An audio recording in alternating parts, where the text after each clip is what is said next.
ಅದಕ್ಕೇನು ಅಂತ ಇದನ್ನೇ ಆಗಿಲ್ಲ. ಇಲ್ಲ, ರಾಜ್ಯಪಾಲ ವಂದನೆ ಚರ್ಚೆ ಮುಗಿದಿದೆ. ಉತ್ತರ ಮಾಧ್ಯಮ ಮುಖ್ಯಮಂತ್ರಿ ಕೊಡ್ಲಿಕ್ಕಿದ್ದಾರೆ. ಅಲ್ಲ, ನೀವು ಅವತ್ತು ಸಭಾಧ್ಯಕ್ಷರು ಹೇಳಿದ್ರಿ, ಅದು ಮುಂದುವರೆದಿದೆ. ಉತ್ತರ ಇಲ್ಲ ಇಲ್ಲ ಅಲ್ಲಲ್ಲ, ತಾವೇ ಹೇಳಿದ್ರಿ ವಂದನಾ ನಿರ್ಣಯ ಗವರ್ನರ್ದು ಮಾತಾಡ್ಲಿಕ್ಕೆ ಅವಕಾಶ ಮಾಡಿಕೊಡ್ತೀವಿ ಅಂತಾನು ಹೇಳಿದಿರ. ನೆಕ್ಸ್ಟ್ ಬಜೆಟ್ ಅಲ್ಲಿ ಮಿಕ್ಸ್ ಮಾಡಿ ಮಾತಾಡಬೇಕಾದ್ರೆ. ಹೌದು ನೀವೆಲ್ಲ ಒಂದು ನಿಮಿಷ ಮಾತಾಡಿ, 1 ಗಂಟೆ ಮಾತಾಡಿ. ನೀವು ಮೊನ್ನೆ ಈಗ ವಂದನಾ ನಿರ್ಣಯ ಸುನಿಲ್ ಕೂಡ 1 ಗಂಟೆ ಮಾತಾಡಿದ್ದಾರೆ. ಅದ್ರ ಬಗ್ಗೆ ಮಾತಾಡ್ತಾರೆ. ಈಗ ಎಮರ್ಜೆನ್ಸಿ ಶೂನ್ಯ ವೇಳೆ ಬೇಡವಾ? ಎಮರ್ಜೆನ್ಸಿ ಉಂಟು ಹಾಗಾದ್ರೆ ಮಾತಾಡಿ. ಈಗ ಸುನಿಲ್ ಕುಮಾರ್. ಮಾನ್ಯ ಅಧ್ಯಕ್ಷರೇ, ಇತ್ತೀಚೆಗೆ ನಮ್ಮ ರಾಜ್ಯದ ಚಿತ್ರನಟಿ ರನ್ಯಾ ರಾವ್ ಅವರು ಅಂತಾರಾಷ್ಟ್ರೀಯ ಚಿನ್ನ ಸಾಗಾಣಿಕೆಯಲ್ಲಿ ಬಹಳ ದೊಡ್ಡ ಪ್ರಮಾಣದಲ್ಲಿ ಸುದ್ದಿ ಆಗಿರೋದನ್ನ ನಾವು ಗಮನಿಸ್ತಾ ಇದ್ದೇವೆ. ಒಂದು ಅಂತಾರಾಷ್ಟ್ರೀಯ ಮಟ್ಟದಲ್ಲಿ ಒಬ್ಬಳು ಚಿತ್ರನಟಿ ದುಬೈನಿಂದ ಬೆಂಗಳೂರಿಗೆ ಬರಬೇಕಾದ್ರೆ 14 kg ಚಿನ್ನವನ್ನ ವಶಪಡಿಸಿಕೊಂಡಿದ್ದಾರೆ ಅಂತೇಳಿ ಪತ್ರಿಕೆಗಳಲ್ಲಿ ವರದಿಯಾಗಿತ್ತು. ಇದರ ಹಿಂದೆ ದೊಡ್ಡ ಪ್ರಮಾಣದ ಮಾಫಿಯಾ ಇದೆ, ಶಂಕೆ ಇದೆ. ಒಂದು ಹವಾಲದ ವದಂತಿಗಳನ್ನು ಕೂಡ ನಾವು ಕೇಳಲ್ಪಡ್ತಾ ಇದ್ದೀವಿ. ಬೇರೆ ಬೇರೆ ರಾಜ್ಯಗಳಿಗೆ ಈ ರೀತಿ ಸ್ಮಗ್ಲಿಂಗ್ ಮಾಡಲಿಕ್ಕೆ ಬೆಂಗಳೂರು ಕೇಂದ್ರ ಆಗಿದೆಯೋ ಅನ್ನುವಷ್ಟರ ಮಟ್ಟಿಗೆ ಅನುಮಾನಗಳು ಹುಟ್ಟಲಿಕ್ಕೆ ಪ್ರಾರಂಭ ಆಗಿದೆ. ಅದರ ಮುಂದುವರೆದ ಭಾಗವಾಗಿ ಆಕೆ ಹೊರಗೆ ಬರಬೇಕಾದ್ರೆ ಪೊಲೀಸರೇ ಪ್ರೋಟೋಕಾಲ್ ಅನ್ನು ಕೊಟ್ಟಿದ್ರು ಅನ್ನುವಂಥದ್ದು ಕೂಡ ಪತ್ರಿಕೆಗಳಲ್ಲಿ ಬರ್ತಾ ಇದೆ. 10 ಬಾರಿ ದುಬೈಗೆ 1 ತಿಂಗಳಲ್ಲಿ ಹೋಗ್ತಾರೆ. ಅದರ ಪರಿಣಾಮವಾಗಿ ಚಿನ್ನ ಸಿಕ್ಕಿದೆ ಎನ್ನುವಂಥದ್ದನ್ನ ಪತ್ರಿಕೆಗಳು ನೋಡಿದಾಗ ಬೆಂಗಳೂರು ಬೇರೆ ಬೇರೆ ರೀತಿಯಾದಂತಹ ಮಾಫಿಯಾಗಳಿದೆ ಅನ್ನೋದನ್ನ ನಾವು ಕೇಳ್ತಾ ಇದ್ವಿ. ಈ ರೀತಿಯಾದಂತಹ ಸ್ಮಗ್ಲಿಂಗ್ಗಳು ನಡೀತಾ ಇದ್ರೂ ಕೂಡ ಇದರ ಹಿಂದೆ ಇವತ್ತಿನ ಪತ್ರಿಕೆ ಬಹಳ ದೊಡ್ಡ ಪ್ರಮಾಣದಲ್ಲಿ ವರದಿ ಮಾಡಿರುವಂತದ್ದು 2 ಸಚಿವರ ಕೈ ಇದೆ ಎನ್ನುವಂಥದ್ದನ್ನು ಕೂಡ ಇವತ್ತು ಉಲ್ಲೇಖ ಮಾಡಿದೆ. ಸದನ ನಡೀತಾ ಇರುವಂತಹ ಸಂದರ್ಭದಲ್ಲಿ ಈ ಘಟನೆಯ ಕುರಿತಂತೆ ಯಾರು ಇದರ ಹಿಂದೆ ಇದ್ದಾರೆ, ಇದರ ಹಿಂದೆ ಇರುವಂತಹ ಪ್ರಭಾವಿ ವ್ಯಕ್ತಿಗಳು ಯಾರು, ಇದರ ಹಿಂದೆ ಇರುವಂತಹ ಅಧಿಕಾರಿಗಳು ಯಾರು, ಇಷ್ಟು ರಾಜಾರೋಷವಾಗಿ ನಡೀಲಿಕ್ಕೆ ಏನು ಕಾರಣ ಆಗಿದೆ, ಯಾರು ಇದರ ಹಿಂದೆ ಇರುವಂತಹ ಸಚಿವರು, ಇದೆಲ್ಲದೂ ಕೂಡ ಇವತ್ತು ರಾಜ್ಯದ ಜನರಿಗೆ ಗೊತ್ತಾಗಬೇಕಾಗಿದೆ. ಹಾಗಾಗಿ ನಾನು 2 ವಿಷಯಗಳನ್ನ ನಿಮ್ಮ ಮುಖಾಂತರ ಸರ್ಕಾರಕ್ಕೆ ಆಗ್ರಹ ಮಾಡ್ತೇನೆ.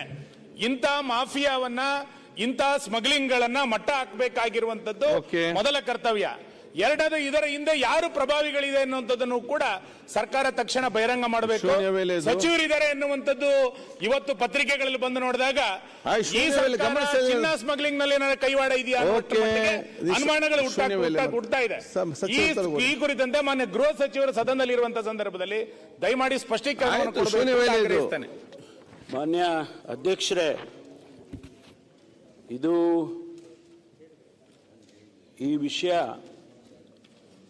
ಕೇಂದ್ರ ಸರ್ಕಾರದ ಸ್ವಾಮ್ಯದಲ್ಲಿ ಇರ್ತಕ್ಕಂಥದ್ದು. Director of intelligence, revenue intelligence ನಮಗೆ ಬರೋದಿಲ್ಲ. ಅಂತಾರಾಷ್ಟ್ರೀಯ ವಿಮಾನ ನಿಲ್ದಾಣ ಕೂಡ ನಮಗೆ ಅಡ್ಮಿನಿಸ್ಟ್ರೇಟಿವ್ ಇದರಲ್ಲಿ ಬರೋದಿಲ್ಲ.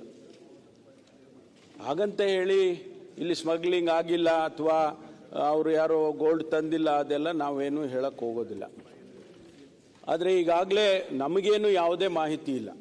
ರಾಜ್ಯ ಸರ್ಕಾರಕ್ಕೆ DRIನವರಾಗಲಿ ಅಥವಾ ಈಗ CBI ಕೊಟ್ಟಿದ್ದೇವೆ ಅಂತೇಳಿ ಪತ್ರಿಕೆಯಲ್ಲಿ ಬಂದು ನಮಗೇನು ಕಮ್ಯುನಿಕೇಷನ್ಸ್ ಇಲ್ಲ. ಸಾಮಾನ್ಯವಾಗಿ ಸರ್ಕಾರಕ್ಕೆ CBI ಕೊಡ್ತಕ್ಕಂಥದ್ದಕ್ಕೆ ಪರ್ಮಿಷನ್ಗೆ ಬರ್ಕೊಳ್ತಾರೆ, ಅದೊಂದು ಪ್ರೊಸೀಜರಲ್ಲಿದ್ದು, ಅದು ಕೂಡ ಮಾಡಿಲ್ಲ. ಅದರಿಂದ ನಮಗೆ ಏನಾಗಿದೆ ಅಲ್ಲಿ ಅನ್ನೋದು ನಿಮಗೆ ಹಾಗೆ ಪತ್ರಿಕೆಯಲ್ಲಿ ಗೊತ್ತಿದೆ, ಅಷ್ಟೇ ವಿಚಾರ ಗೊತ್ತಿದೆ.